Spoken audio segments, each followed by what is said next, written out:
Previously, we've looked at slopes, average rates of change, and slopes of tangent lines. And now we're going to look at formally defining a derivative and utilizing it.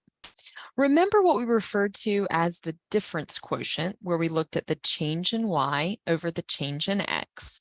But we also went further and generalized it, where we could have f of x plus h minus f of x over x plus h minus x, which let us get these two x values very close together.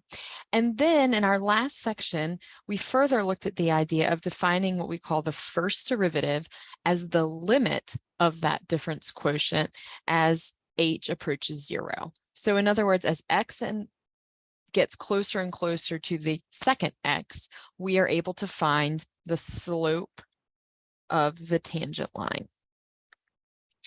This can be a cumbersome process, and so it's beneficial if we can find shortcut ways to do this. Some additional ways of designating the first derivative, f prime of x can also be written as dy over dx, can also be simply written as y prime or f prime, but all of these mean the same thing, that they are the first derivative and can be called the slope of the tangent line.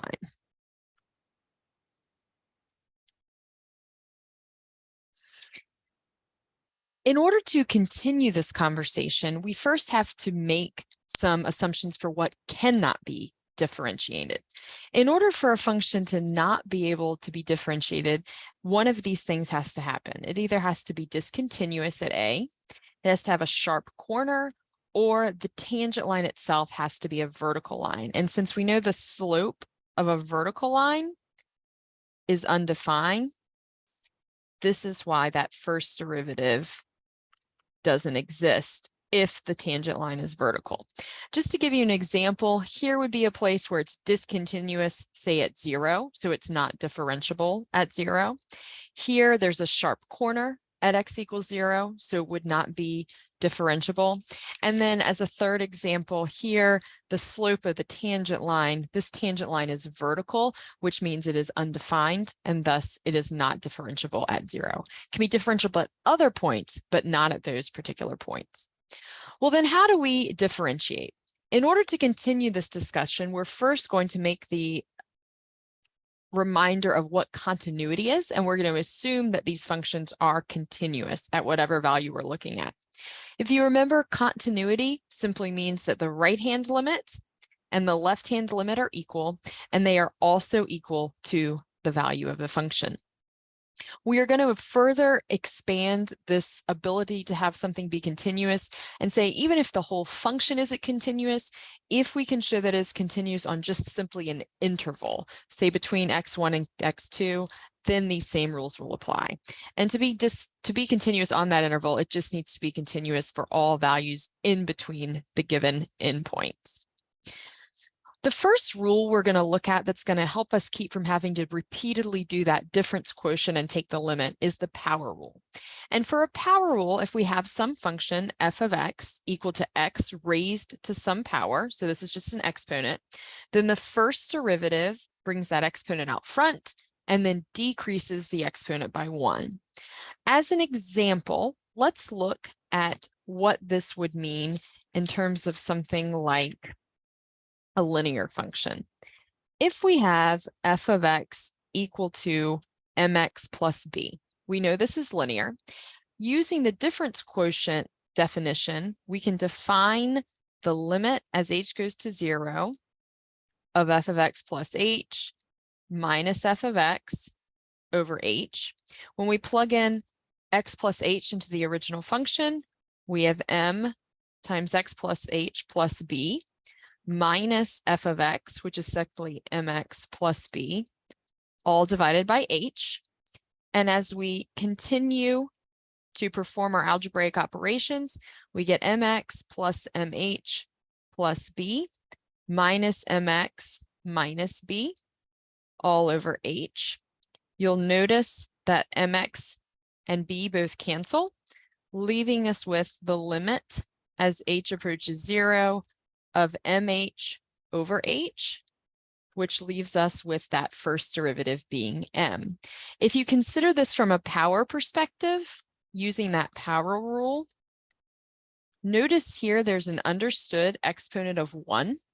And so following that rule, we bring this out front, and that first derivative is going to become 1 times mx to the 1 minus 1 plus, notice this is x to the 0 power, which gives us 0 times b, x to the 0 minus 1. And algebraically, that gives us m times x to the 0 plus 0. Anything to the 0 power is 1. And so we end up with the same thing. That first derivative is m, or the slope. There are two special cases to note using the power rule. If the function itself is just a constant, then the derivative is 0. Notice horizontal lines have a slope of 0, and that's what the first derivative is measuring. And if the function is just x itself, then the slope will be 1. Let's look then at some examples. Let's consider the function f of x equals 5. We'll consider the function f of x equals 5x cubed, and we'll consider the function f of x equals x to the 1/2. Remember, we're going to take whatever the exponent is and bring it out and multiply. Notice here, this is x to the 0 power. So we bring the 0 out front. We get 0 times 5, x to the 0 minus 1. But all of this reduces to f prime of x is 0. In this next example, our exponent is 3. So we're going to bring out 3 times 5. And then x to the 3 minus 1, which gives us f prime of x is 15 times x squared. And last but not least, don't do anything different if it's a fraction. We're going to bring that out front, and we get 1/2 x to the 1/2 minus 1, which leaves us with f prime of x is 1/2 x to the negative 1/2. We can also rewrite this as 1/2 x to the 1/2 in order to get rid of that negative exponent. Sometimes rewriting before we take the first derivative can be helpful. For example, if I have g of x is 1/x, note that can be thought of as g of x is equal to x to the negative 1. Then I am able to bring this in front, and I get g prime of x is negative 1x to the negative 2, or negative 1/x squared.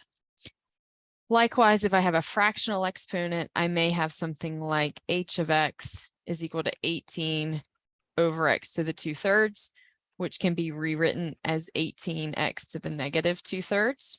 To find that derivative, I'm going to bring that out front, and I get h prime of x is going to be 18 times negative 2/3 x to the negative 2/3 minus 1. When I multiply those front two pieces, I get negative 12, and then I get x to the negative 2/3 minus 3/3 is negative 5/3. And again, I can adjust and bring that negative exponent down if I wish.